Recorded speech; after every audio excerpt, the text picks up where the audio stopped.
bonjour à tous. Aujourd'hui, je vais vous présenter donc pour déployer une application web en haute disponibilité et sécurisée en 45 minutes. Donc pourquoi j'ai fait cette session? Parce qu'aujourd'hui, beaucoup de sites web sont de plus en plus critiques, que ce soit des sites web de e-commerce, des sites web vitrines, et donc pour certaines entreprises, elles ne peuvent pas se permettre d'avoir un downtime ou une perte de données de plus ou moins X heures, ce qu'on appelle les SLA.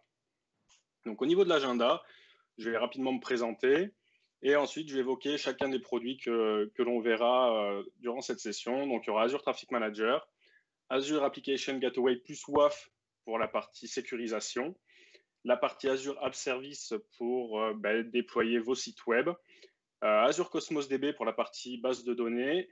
Je vous ferai une review de l'architecture globale. Ensuite, on aura une partie démo et donc les questions, comme vous l'avez entendu, si vous souhaitez les poser au fur et à mesure, il n'y a pas de problème, j'y répondrai dans la mesure du possible. Au niveau de moi, donc, je m'appelle Florent Pointer, je suis Cloud Solution Architect en tant qu'indépendant à ma société. J'ai plus ou moins maintenant 8 ans d'expérience dans l'IT. J'ai commencé sur des solutions on-prem, donc avec du System Center, de l'Hyper-V, etc. Et maintenant, je suis passé du côté cloud, Azure en particulier. Je suis Microsoft MVP Azure. Avant, j'étais Cloud and Data Center Management, mais comme je me suis réorienté, on va dire professionnellement, le titre, j'ai changé de catégorie. Donc, j'ai été MVP 4 fois déjà. Je suis speaker pour différents événements. Donc, en Belgique, j'ai fait le Dev Day l'an dernier. Ensuite, j'ai fait le MMS MOA aux États-Unis, Experts Live Europe, mais aussi Experts Live aux Pays-Bas. Voilà, j'ai fait différents événements, le Global Azure Bootcamp l'an dernier à Vérone, en Italie, etc. Vous avez mon Twitter, donc c'est Florent_app et mon adresse mail, florent@falaconsulting.be. Donc, commençons tout de suite avec Azure Traffic Manager. Qu'est-ce que c'est Azure Traffic Manager? Comme je vous l'ai marqué, c'est un load balancer mondial. Donc, c'est-à-dire que quand on déploie une instance, elle se trouve partout dans le monde. Si une région tombe, votre Traffic Manager sera toujours disponible. Vous avez également le Hillsprobe. Donc, le Hillsprobe, c'est quoi? C'est ce qui va permettre de dire qu'une patte de votre Traffic Manager est active ou non. Si le site web n'est pas disponible, donc votre Hillsprobe n'est pas disponible, et donc, du coup, le trafic ne sera pas redirigé vers ce site web, et il prendra les autres sites web. Ensuite, on a la partie endpoint. Donc là, c'est là que vous allez dire quel type de service vous avez derrière. Donc, est-ce que c'est une public IP? Est-ce que c'est un nom DNS? Est-ce que c'est un app service avec une web app derrière? Et enfin, les types de routines qu'il y a. Donc, on va vous demander de choisir plusieurs types de routines. Donc, il y a priority, white, performance, géographique, multivalue et subnet. Donc, je vous ai mis le lien vers la documentation de Microsoft. Moi, dans la démo, j'utiliserai la partie performance. Pourquoi? Parce que c'est celle qui, pour moi, a le plus d'intérêt à l'heure actuelle, puisqu'elle va vous rediriger vers le site web qui est hébergé le plus proche de votre géolocalisation. Par exemple, moi, je suis en Belgique. Je déploie 2 instances, une en West Europe et une en North Europe. Je vais être redirigé automatiquement vers West Europe parce que le data center West Europe est au plus proche de ma localisation. L'Azure Application Gateway /WAF. Pourquoi j'ai mis /WAF? Parce que c'est un seul produit qui fait les deux. Donc, on a 2 tiers. On a un tiers standard qui fait Application Gateway, qui, lui, est un Web Traffic Load Balancer, HTTP, HTTPS seulement. Donc, on passe que du 80 ou du 443, aucun autre port. Et après, on a la partie WAF, donc Web Application Firewall, qui, elle, permet de sécuriser vos sites web. Donc, l'Application Gateway, c'est un layer 7 de type Load Balancer. Et on peut router du trafic en fonction d'une URL. Par exemple, florent.florent.pointer.cloud, par exemple, je vais pouvoir le rediriger exactement vers un chemin bien précis. Quand je parle d'un chemin, c'est après votre slash. Si vous avez, par exemple, un dossier spécifique, vous pouvez rediriger vers un dossier spécifique. Par exemple, le slash vidéo et un slash texte, ça peut être la même URL, mais deux web applications différentes. Ensuite, on peut faire du SSL offloading. Le SSL offloading, c'est très simple. On peut autoriser dans l'application Gateway que du HTTPS en 443, sécurisé, et on redirige en back-end vers un port 80, par exemple, qui lui n'est pas sécurisé. C'est simple pour sécuriser un site web avec un certificat et pour gérer ces certificats site web. Pourquoi? Puisque vous n'avez qu'un seul point d'entrée. Donc, si vous utilisez un seul application Gateway pour tous vos sites web et toutes vos web applications. Du coup, vous allez tout gérer depuis une seule console, une seule interface. Donc même pour le renouvellement des certificats et tout, c'est plutôt simple. Il y a juste 2 paramètres à changer. On réupload le nouveau certificat et il s'applique automatiquement. Et donc notre WAF, qu'est-ce qu'il va faire? Lui, il va nous protéger contre tout ce qui est injection SQL, les attaques XSS et tout ça. Microsoft fournit une baseline par rapport à ça qui est déjà appliquée. Et après, s'il y a une baseline qui bloque quelque chose qu'on souhaiterait autoriser, il suffit juste de faire une exclusion et ceci se remettra à fonctionner. La partie Azure App Services. Donc, c'est ici qu'on va héberger nos sites web. Donc, on héberge, c'est sur un App Service Plan. Donc, on verra tout à l'heure lors de la création. En fait, on fait un App Service Plan. On va faire quoi? On va réserver du CPU et de la mémoire sur un environnement mutualisé ou isolé chez Microsoft. Et après, on va pouvoir déployer nos web apps. Donc, nos web apps peuvent être déployés sur du Windows ou sur du Linux. Directement dans l'App Service, on va pouvoir gérer tout ce qui est certificats, DNS, etc. Enregistrer un nom de domaine. Nous, ici, on ne verra pas cette partie-là. Pourquoi? Parce qu'on va passer directement par un Application Gateway. Et vous avez différentes intégrations, donc avec Azure DevOps, du GitHub, etc. Là, pourquoi? Parce que dès que, par exemple, vous allez pousser votre nouveau code sur la partie GitHub ou Azure DevOps, vous allez pouvoir directement après pousser ceci en production. Comment? Il y a des slots de déploiement. Donc, les slots de déploiement, c'est quoi? Par exemple, vous avez un slot de production, un slot d'acceptance et un slot de dev. Vos devs vont travailler sur le slot de dev.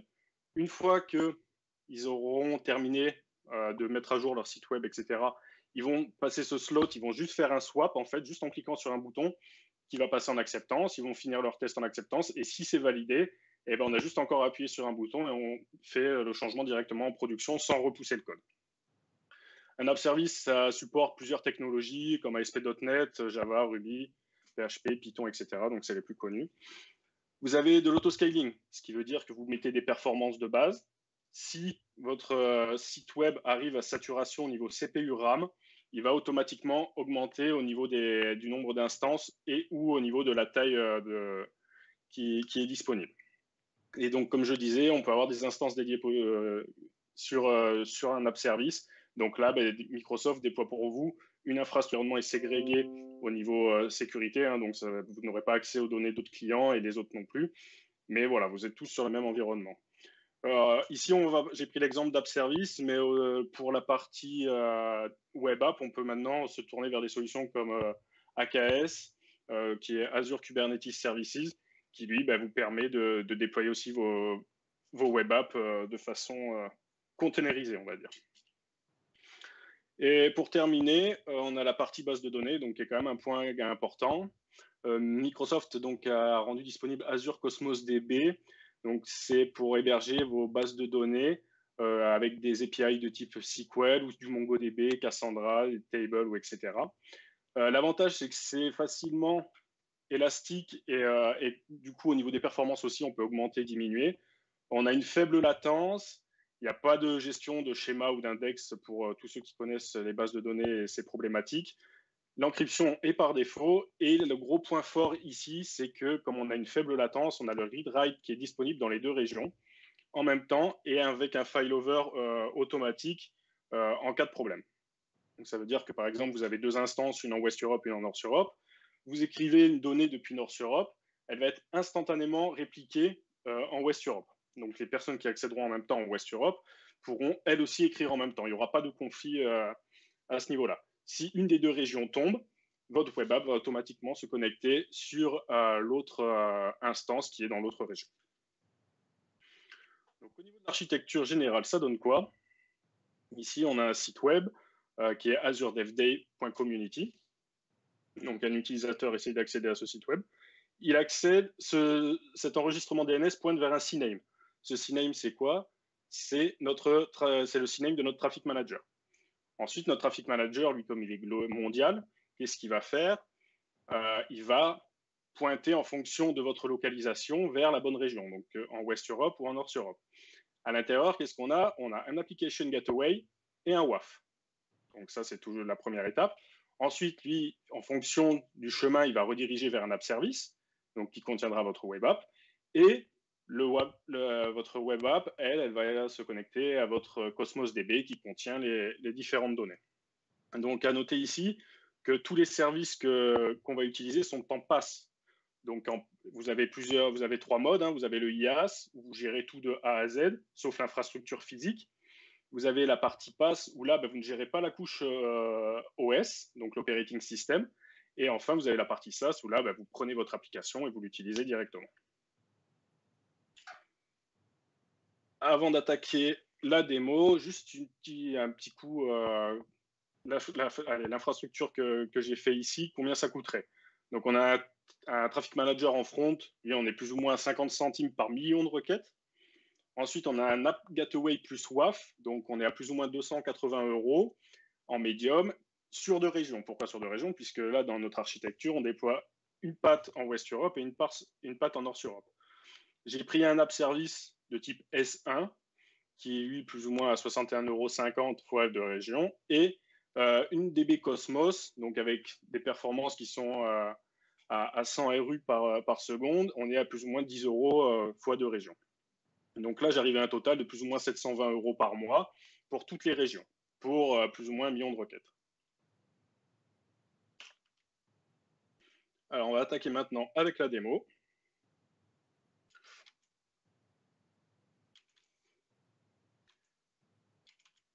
Alors, ici, je vais passer par du PowerShell et du Azure CLI. Alors, qu'est-ce que je fais? Ça, je l'ai déjà fait pour vous. Je me log sur mon compte et je choisis la souscription où je vais le déployer. Ensuite, j'ai plusieurs variables ici que je dois déclarer. Je vais le faire dans 2 fenêtres, vous comprendrez pourquoi après. Donc ici, qu'est-ce qu'on a? On a le nom DNS que je vais choisir, le nom du traffic manager, le nom de mon serveur web app, le nom de mon app service plan, le nom de mon serveur DB, la localisation 1 et 2. Et après, le nom de mon resource group. Donc, dans un premier temps, je vais déployer mon groupe de ressources.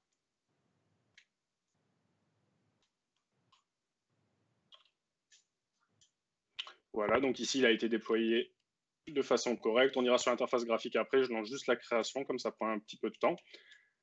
Ensuite, je vais déployer la base de données, enfin mon serveur Cosmos DB. Donc ici, je lui dis de créer le nom que j'ai renseigné ici, le groupe de ressources, la localisation. Alors ici, pourquoi j'utilise France Centrale? Parce qu'à l'heure actuelle et l'heure du Covid-19, beaucoup d'entreprises ont augmenté leurs ressources sur Azure et notamment en West Europe. Et pour le moment, en repréparant ma démo, je me suis aperçu qu'il était impossible de redéployer des Cosmos DB à l'heure actuelle en Europe. Donc j'ai eu un message d'erreur. Et donc vous voyez, je vais vous le montrer, il est ici. Donc voilà, comme quoi il n'arrive pas à déployer. Donc là, c'était pour la partie West Europe pour déployer. Donc je suis allé en France centrale, et en France centrale, je n'ai pas eu de problème pour faire ce déploiement-là. Donc je déploie ma localisation 1 en France centrale. Donc ça, ce sera ma priorité 0. Est-ce que c'est redondant? Non. Et après, j'ajoute une localisation, donc la France Sud, qui est la région paire avec France centrale, et je lui donne une priorité 1. Ça veut dire que si France centrale tombe, je vais basculer automatiquement vers France Sud. Pareil, celle-ci n'est pas redondante, puisque là, j'ai déjà ma redondance. Et surtout, paramètre très important, j'autorise l'écriture sur les 2 localisations. Donc là, le déploiement va commencer. En parallèle, je vais déployer mes app service plan en West Europe ici et en North Europe. Donc ici, qu'est-ce que je fais? Je lui dis, tu me crées un app service plan avec le nom qu'il y a ici dans ce groupe de ressources et le SKU S1, c'est ce qu'on a vu au niveau du pricing. Donc là, je vais créer mes 2 et après, on va se rendre sur l'interface graphique. Donc là, voilà, ça va quand même plus vite que la base de données.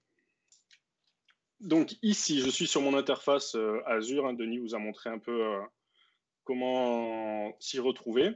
Donc ici, j'ai ma partie resource group avec mon virtual Azure, le resource group que j'ai créé. Donc là, on peut voir qu'il a commencé à me créer mon Azure Cosmos DB.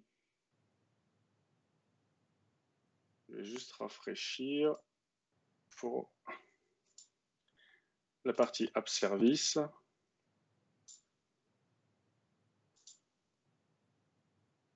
Donc ça va arriver. Je vais juste lancer le déploiement des web apps en attendant. Donc ici, je vais déployer 2 web apps. Une web app sur mon app service en West Europe et une web app sur mon app service en North Europe.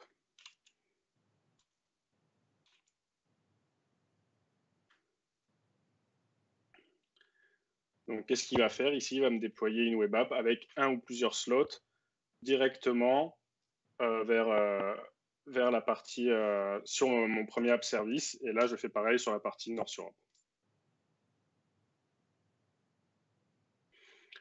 Donc ici, peut-être, voilà. Donc là, j'ai mes 2 app services qui ont été créés en West Europe et en North Europe. Donc si je vais dessus, ici, ben, j'ai différentes informations, le scale-up, le scale-out, comme je vous parlais tout à l'heure, et si on a une intégration au réseau ou pas. Et après, ici vont arriver mes web apps à l'intérieur. Au niveau de la Cosmos DB, donc là, ça y est, il a terminé. Il me dit que tout a été succeeded. Donc, on va aller voir ce qu'il nous a fait ici. Donc, on voit bien que je suis en France centrale et en France sud, en read et en write. Donc, ça, c'est parfait, c'est ce qu'on souhaitait. Ici, vous avez une petite carte avec toutes ces informations. Si vous déployez votre site également sur une autre région, vous pouvez très bien ajouter une région, vous cliquez dessus, il va vous la rajouter. Et là, vous aurez du read-write directement sur 3 régions différentes. Vous pouvez en ajouter tant que vous voulez. Le but ici est d'avoir vos sites web au plus proche de votre base de données pour éviter tout ce qui est latence, même si la Cosmos DB a une faible latence entre les différents points de réplication. Ici, moi, je déploie en West Europe et en France centrale à l'heure actuelle parce qu'il y a des soucis de capacité. Ici, on a notre multi-région, hein, right, vous pouvez le désactiver si jamais. Vous avez un manuel failover. Directement en cliquant dessus, vous allez pouvoir basculer entre les 2 régions. Et pareil pour l'automatic failover, là, c'est s'il détecte qu'il y en a une qui est down, il va basculer automatiquement sur l'autre. Vous avez un Data Explorer qui vous permet de vous connecter et de vérifier directement vos collections. Ici, maintenant, on a nos 2 web apps. Donc, on a la web app en West Europe et l'autre en North Europe. Donc, si je vais ici, que je clique sur le lien qui m'a été généré, j'arrive sur le site web de base, et si je prends l'autre, j'ai la même chose. Ici, on est en North Europe, et ici, on est en West Europe, puisqu'on n'a pas l'extension que j'ai rajoutée directement. Ensuite, qu'est-ce que je vais faire? Je vais déployer mon Traffic Manager. Alors, un petit point ici, je ne fais pas la partie Application Gateway et WAF. Je vous montrerai à la fin comment la faire, puisque ça prend un peu plus de temps à déployer. Il faut faire le déploiement qui est déjà assez long, même avec les V2, et ensuite toute l'intégration qu'il y a derrière. Mais je vous montrerai à la fin comment le faire s'il reste un peu de temps. Donc ici, je déploie mon Traffic Manager. Donc je crée un nouveau profil avec le nom que j'ai donné, le groupe de ressources, la méthode, donc j'ai choisi performance comme je vous l'ai expliqué tout à l'heure, un nom DNS pour ce Traffic Manager, le protocole, ici pour l'instant je vais utiliser du HTTP, c'est pour vous montrer, et le statut, je l'active. Une fois qu'on a fait ça, après on va rajouter des endpoints.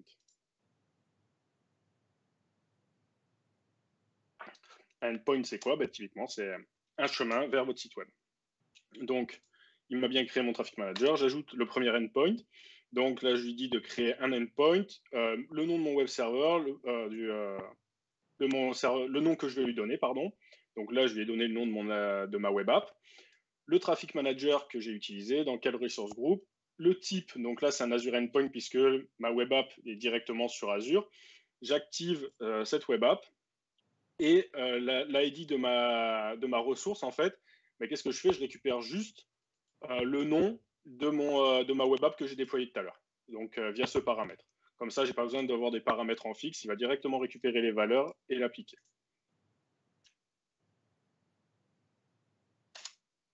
Là, je fais pareil pour la deuxième patte, et on va se rendre ici dans notre Traffic Manager. Donc voilà, il a bien été créé, type performance. Et ici, pour l'instant, j'ai qu'une patte. Donc, il est en train de regarder le endpoint. Donc, qu'est-ce qu'il va faire? Il va essayer d'accéder à ce site web. Si on regarde ici, je lui ai dit, voilà, tu essayes d'accéder à un app service. Donc, ici, ce que je vous disais tout à l'heure, on peut avoir des cloud services, des app services, un slot spécifique ou une public IP. Voilà, maintenant j'ai bien ma patte en Nord-Europe qui est arrivée, donc il va checker les endpoints, et après, je vais accéder à ce lien, et lui, il va me rediriger en fonction de ma localisation vers une patte en West Europe ou en North Europe, suivant où je suis. Si je souhaite désactiver pour forcer le trafic vers une région, j'ai juste à faire Disable.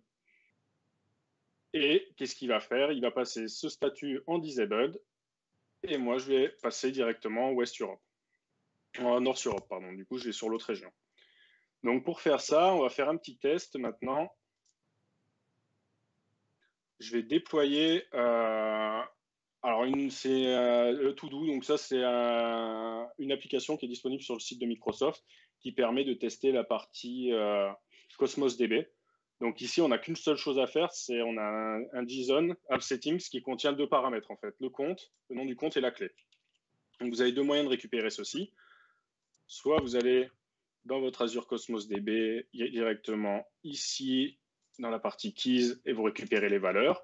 Ou sinon, vous pouvez passer en CLI et là récupérer vos informations directement avec ces 2 commandes. Donc ici, je vais récupérer la clé et après, je vais récupérer le nom. Donc le nom, c'est celui-ci. Je vais le renseigner dans le compte. Et la clé, c'est celle-ci. Je vais la renseigner ici. Je sauvegarde mon fichier et maintenant, j'ai plus qu'à publier ceci sur une de mes 2 web apps. Alors ici, comme vous l'avez vu, je suis allé directement, je vais refaire ça, sur ma solution et je fais Publish.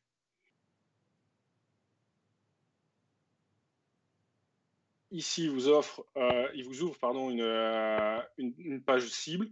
Ici, moi, c'est un app service, c'est ce que j'ai déployé. Donc, vous avez différents types. Je vais choisir quelque chose d'existant. Si vous souhaitez créer une nouvelle, vous pouvez le faire directement d'ici.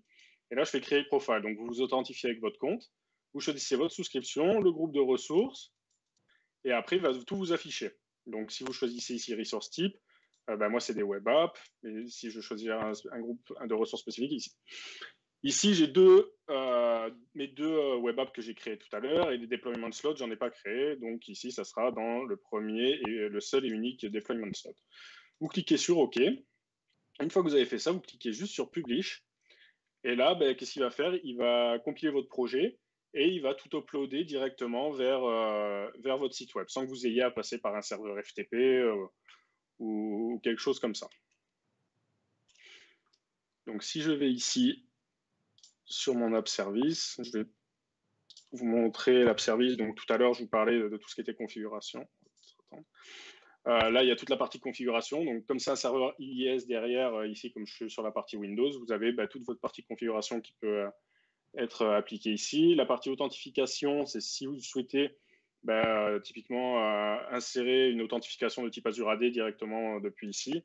Vous pouvez intégrer ça avec Application Insight qui va vous permettre de troubleshooter vos applications. Donc, tous les codes erreurs que vous pouvez avoir, vous les aurez ici. La partie Identity, suivant ce que vous souhaitez faire. Il y a la partie Backup qui est très intéressante également, qui vous permet de backuper vos sites directement sur un compte de stockage. La partie custom domain, donc nous on ne l'utilisera pas ici, mais typiquement vous pouvez enregistrer votre domaine ici et vous gérez vos DNS directement d'ici après et vous faites l'intégration SSL ici. Nous, ce n'est pas le cas puisqu'on passe par un application gateway WAF, et sinon vous pouvez le faire directement ici. Donc, vous avez tout un tas de paramètres et maintenant vous pouvez voir que sur ma web app normale, si j'y accède, j'accède à une to-do item où là je peux créer des objets.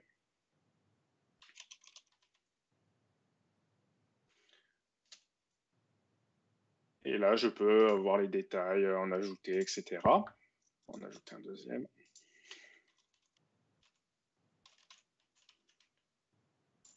Je vais en mettre un complete et l'autre non. Donc ici, voilà, j'ai ajouté 2 items qui ont été répliqués directement du coup en North Europe, puisqu'ici, je suis en West Europe. Si ici, j'essaye d'accéder, j'ai toujours rien. Pourquoi? Puisque j'ai toujours ma région West Europe qui est désactivée. Donc si je vais ici, je vais la réactiver.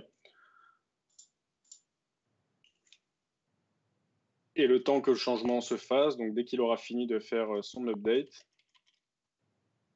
je vais lancer ça en une private. Donc, il n'a pas encore fait la bascule. Donc, on va attendre 2 minutes. Ici, en attendant, qu'est-ce que je vais... ouais, je ne vais pas le faire maintenant, le déploiement. Ouais, je vais juste passer ici pour voir s'il a fait son changement. Voilà, donc là, vous voyez, maintenant, il m'a repris, étant donné que je suis en performance, West Europe est plus proche, je suis passé directement ici. Et tant que je ne remettrai pas celui-là down, je ne passerai pas sur l'autre path. Donc, ce que je vais faire ici, je vais fermer ça. Je vais déployer aussi cette web application directement. Je vais la pousser ici. Donc, ici, je vais faire New. Pareil, on va sélectionner un profil, une web app existante. Je choisis ma North Europe. Je clique sur Publish. Et donc là, j'aurai plus de problème en fait que je sois en North Europe ou West Europe, chacun va accéder aux mêmes données. Si j'ajoute d'un côté, il va me les ajouter de l'autre. Hein. Je vais vous faire la démonstration directement. Donc là, c'est bon. Il est en train de redémarrer. Il va redémarrer la web app.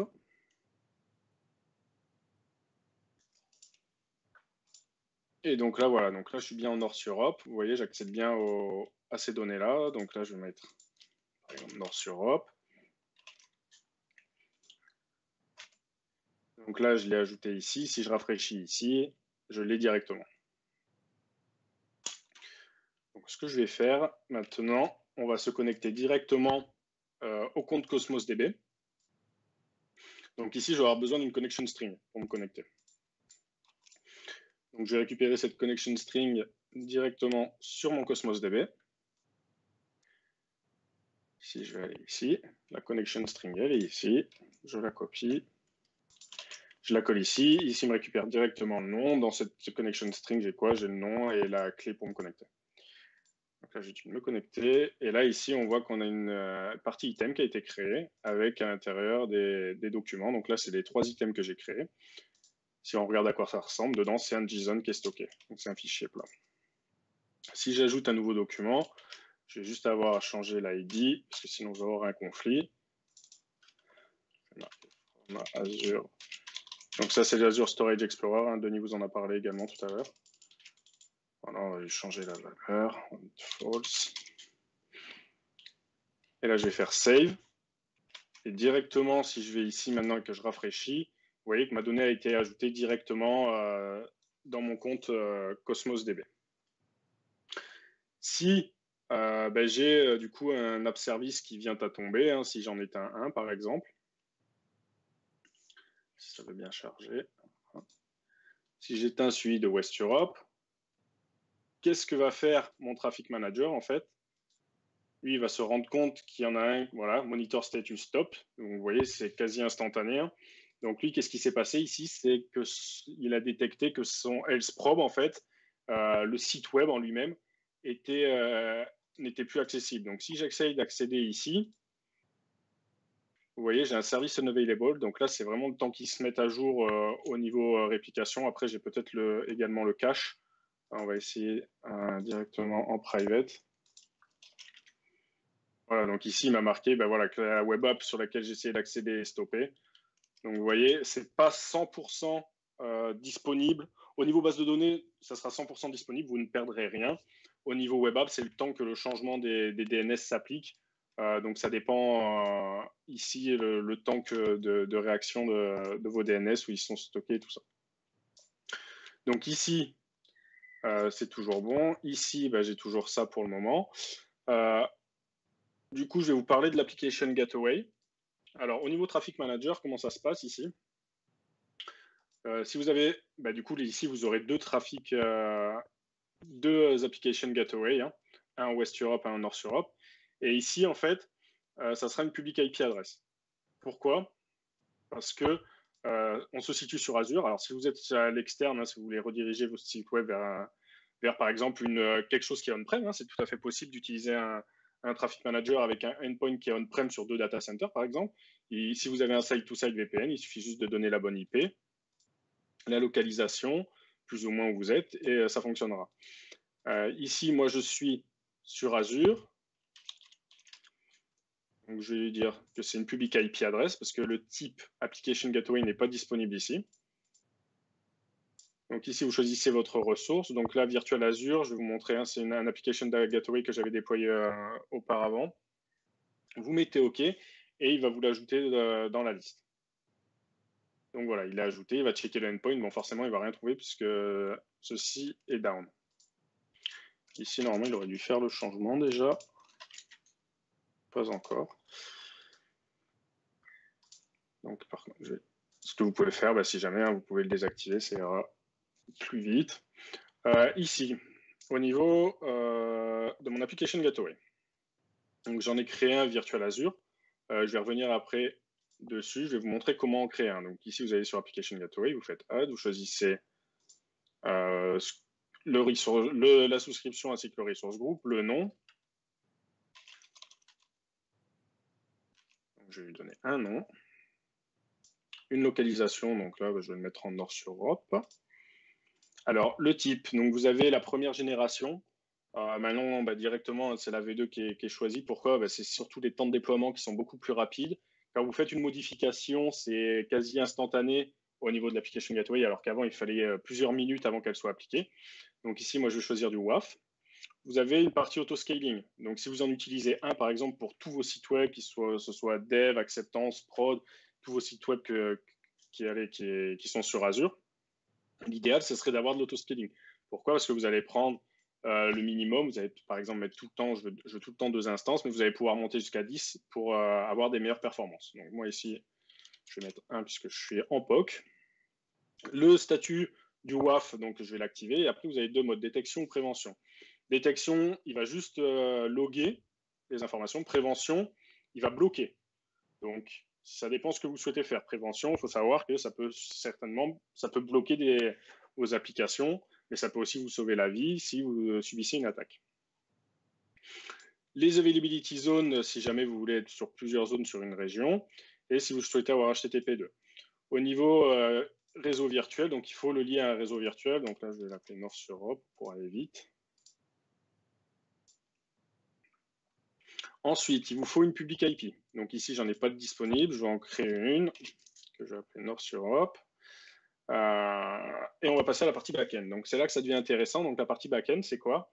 Ça va être qu'est-ce qui se trouve, où est hébergé votre site web. Donc ici, on va mettre back-end. Donc vous lui donnez un nom. Et vous pouvez choisir une machine virtuelle qui est sur Azure, un scale set qui est également sur Azure ou un app service. Moi, typiquement, j'ai des app services, donc je pourrais lui dire tu vas là-dessus. Vous pouvez également créer un vide si jamais pour la création par défaut. La partie configuration, donc j'ai bien ma public IP. Maintenant, il faut créer une routing rule. Donc, comment ça fonctionne? On va lui créer un listener. Donc, le listener, c'est sur quoi il va écouter. Donc, c'est la partie publique. Donc, sur ma public IP, il va écouter en HTTP. Si vous choisissez HTTPS, vous allez devoir fournir le certificat de type PFX avec la clé privée qui est dedans. Mais vous pouvez également fournir un certificat qui est dans votre key vault. Donc ici, on va faire HTTP. Est-ce que c'est du basique ou du multisite? Donc basique, c'est un seul listener. Multisite, c'est pour avoir plusieurs URL vers la même IP publique. C'est là qu'on fait cette partie reverse proxy, on va dire. Donc ici, on va faire ça. Et la partie backend, donc la partie backend pool, ça va être quoi? Ça va être notre web app et on n'a pas de HTTP settings. Donc comment il communique avec cette web app? Notre web app est accessible sur le port 80. Donc on lui dit, tu peux accéder, toi, à l'application gateway, tu as le droit d'accéder à cette web app sur le port 80. Ici, vous avez tout un tas de paramètres et vous cliquez sur Add. Donc ici, vous avez votre routing rule. Vous avez votre backend, vous cliquez sur Next. Vous avez tous vos paramètres, vous cliquez sur Create et là, il va vous lancer le déploiement de votre application gateway. Donc ici, au niveau de mon application gateway qui est déjà déployé, donc la configuration, on est bien WAF v2. Donc c'est ici, en fait, au niveau WAF, que vous allez pouvoir sécuriser votre application.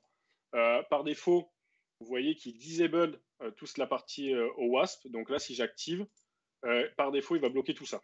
tout ce qui est, si vous faites une attaque, si c'est une attaque de type XSS ou une attaque de type SQL qui est connue, hein, vous l'aurez directement, il va la bloquer en fait directement. Ensuite, oh, ouais, j'ai fait save pourtant. Non. Si jamais il y a une règle que vous souhaitez désactiver, vous pouvez juste la décocher, vous cliquez sur save et il va désactiver cette règle à vos risques et périls. Et si jamais vous voulez faire une exclusion donc par rapport à un header ou etc., quelque chose comme ça, vous pouvez le faire directement ici. Au niveau backend pool, ici, ben, j'en avais créé 2. Donc, je vais voir celui-là, supprimer celui-là. Et là, je vais prendre celui-là, on va voir. Voilà, donc là, j'ai créé un backend. Mon HTTP settings, c'est quoi? Ben, c'est le backend port, c'est 80 sur cette web application, donc ça, c'est bon. Mon IP en front-end, c'est celle-ci. On va se la mettre ici. Donc, vous voyez, bad gateway, Azure Application Gateway. Donc là, c'est normal, c'est qu'il ne redirige pas le trafic. Ici, c'est la partie publique. Donc, ben, on y accède depuis le port 80 sur du basique. Si vous avez une custom URL, on va dire, pour tout ce qui est erreur 502 ou 403, vous pouvez le fournir ici. Et après, la règle qui dit ben, que ce listener-là, il redirige vers ce back-end sur ce port-là. Donc là, vous allez faire directement ça ici. Après, vous pouvez faire du rewrite au niveau URL. Et pour avoir votre... si vous souhaitez que votre application gateway soit, on va dire, comme le traffic manager high available, on va dire, hein, on peut avoir des else-probe où là, ben, on va checker un chemin bien précis ou un fichier bien précis sur un serveur. Voilà, une fois que vous avez tout ça, ben après, vous pouvez utiliser directement depuis votre traffic manager. Vous mettez au niveau endpoint, vous enlevez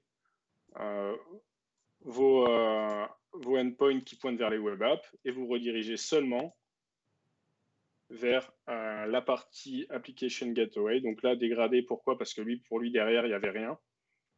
Donc on va juste vérifier au niveau de l'application gateway que lui soit bien up. Donc là, il est en cours de création sur le 2. Donc ici, au niveau back-end, on va enlever celui-là, qui était mon blog. Donc là, on va attendre qu'il finisse l'update. Donc voilà, il dirige bien sur un app service qui est celui-là. Donc on va voir où il en est. Il est en train de s'updater. Donc il faut savoir que sur les V2, ça va quand même beaucoup plus vite, même si c'est encore long. Sur la partie V1, si vous y déjà, c'était une manipulation à la fois.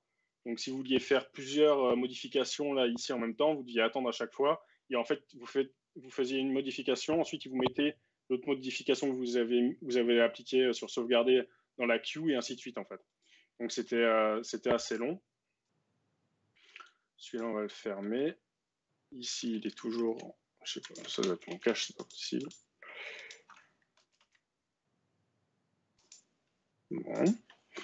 Et donc, du coup, ben, maintenant, notre traffic manager, lui, il pointe vers cette IP. Alors, petit truc pour les endpoints, en fait, ici, si je souhaite ajouter le deuxième, qui est de type public IP adresse, je vais l'avoir, mais je ne pourrai pas l'ajouter. Pourquoi? Parce qu'en fait, il faut un nom DNS. Donc, si je vais sur ma public IP,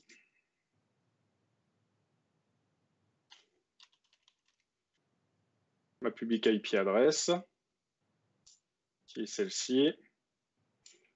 En configuration, je lui donne un nom. Je sauvegarde. Voilà, là, il a fini de déployer l'application Gateway en North Europe. Ici, je vais pouvoir lui dire maintenant d'ajouter la partie North Europe, une public IP. Et là, maintenant, je peux ajouter directement mon deuxième endpoint. Et donc, maintenant qu'il a fini celui-là, ici, bah, du coup, qu'est-ce qu'il faut faire dans le back-end? Comme on avait déjà associé la règle. Donc, normalement, celui-là, ça devrait être bon, on devrait pouvoir y accéder. Juste vérifier. Donc là, j'ai un bad gateway. Pourquoi? Ça, c'est encore une autre histoire. Donc là, il va y avoir les... Alors là, voilà, vous avez la partie insight. Donc là, il va me ressortir. Donc j'ai une erreur 502. Ici, je vais avoir l'erreur 502 qui va apparaître avec le détail de pourquoi j'ai l'erreur 502. Donc voilà. Alors, chose très importante aussi, on est sur 2 régions.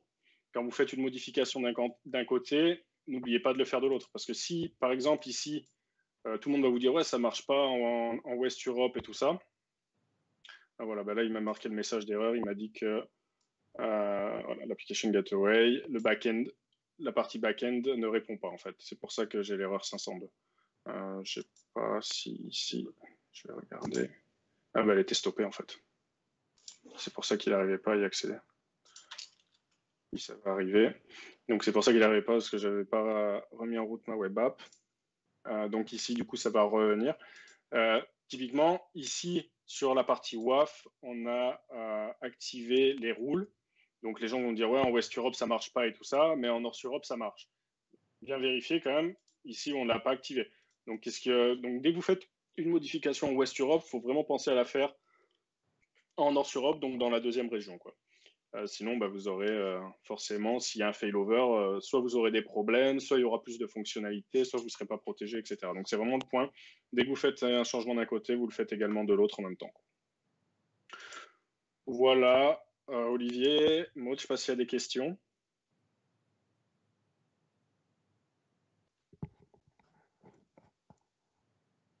Alors, pour le moment, pas de questions pour ma part. Simplement, quelqu'un qui était très intéressé et qui ne parlait pas français. Si jamais un jour tu donnes ce talk en anglais quelque part, fais-nous signe parce que je pense que ça va l'intéresser. Ok, bah je le signerai, il n'y a pas de souci. C'est quelque chose que je pourrais faire, hein, pas de souci. Donc là, juste entre-temps, j'ai rafraîchi donc mon traffic manager ici. Donc il est en train toujours de checker, mais on a vu qu'on était reparti. Donc je ne sais pas sur quelle région on est, mais on est sur une des 2 régions, typiquement pour le moment. Donc, et là, on passe via le WAF directement. Donc je ne pensais pas avoir le temps de faire la démo du WAF. Donc c'était un peu, on va dire, freestyle. Je n'avais pas testé ça avant parce que je ne pensais pas qu'en 45 minutes, j'aurais le temps. Mais apparemment, ça a fonctionné. Donc voilà. Donc là, on passe directement via le WAF, puisque j'ai enlevé mes 2 autres endpoints. J'ai plus que mes endpoints qui sont mes WAF. Alors, il faudra juste voir pourquoi ils sont en mode dégradé. Mais on voit que pour le moment, ça fonctionne. J'ai pu ajouter également une classe et tout ça.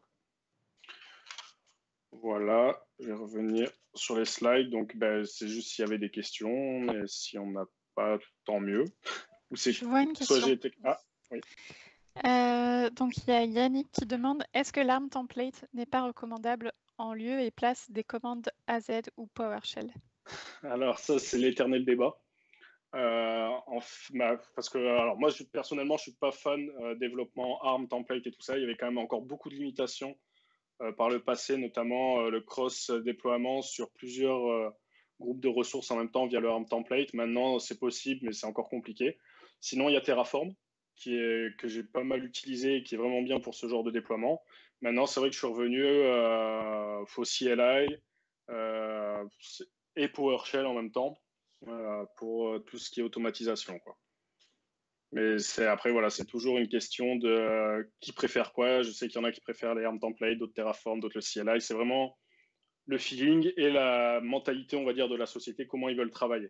C'est vrai que pour la partie ARM template, c'est plus simple pour faire de l'Azure DevOps, pour faire du CI/CD, mais c'est aussi possible de le faire avec du Terraform. J'ai écrit des articles aussi sur mon blog par rapport à ça. Donc voilà, c'est vraiment une question de mentalité et aussi de la technologie dans laquelle on se sent le plus à l'aise. D'accord. Et il y a une autre question de Jérémy qui demande si le genre d'architecture que tu présentes est plus adapté pour les grandes ou pour les plus petites entreprises. Ça dépend les budgets, on va dire. Hein. Là, voilà, là, on n'est pas sur un gros budget. Si on est à 750 € par mois sur une infrastructure qui est redondante. Alors certes, là, j'ai pas pris des performances folles pour la partie base de données et web application, mais on peut s'en sortir voilà, pour 750 € par mois sur un site 100% disponible avec pas de perte de données au niveau base de données. Ça dépend des business cases et si les sites sont critiques, des SLA, des pertes de données, hein, c'est surtout ça aussi, qui sont autorisés ou non, quoi. qu'il y a des entreprises où les pertes de données sont autorisées. Voilà. Bah oui, il y en a, hein, mais après, il y en a qui peuvent autoriser 4 heures de perte de données, c'est pas critique pour eux, mais il faut pas aller au-dessus de 4 heures. Donc 4 heures, on va dire qu'avec une base de données standard, voilà, s'il y a des backups, etc., ça se retrouve vite. Surtout avec les technologies d'Azure maintenant, avec les backups sur Azure SQL, etc., ça se fait quand même assez souvent. J'ai eu le cas il n'y a pas plus tard qu'il y a la semaine dernière ou il y a 2 semaines, je sais pas. J'ai migré mon blog en fait et j'ai supprimé le serveur MySQL, sauf que j'ai supprimé en même temps la base de données. Et j'étais content justement d'être sur Azure pour ça, parce que en fait, vous avez 7 jours, à partir du moment où vous supprimez, vous avez jusqu'à 7 jours pour restaurer une base de données ou un serveur de base de données qui a été supprimé. Donc, j'ai fait un petit article récemment là-dessus qui vous permet justement de restaurer des données et un serveur avec les bases de données dessus, même si vous n'avez plus les bases de données jusqu'à 7 jours. Donc voilà, il y a quand même ça à prendre en compte. Après, voilà, ça dépend des entreprises. Il y en a qui peuvent avoir jusqu'à une semaine de perte de données. Si c'est un site web statique, typiquement, si c'est du statique, les données ne changent pas souvent. Est-ce qu'il y a vraiment besoin d'avoir une infrastructure comme ça ou pas? Voilà, c'est à discuter en fonction des budgets et tout ça, quoi.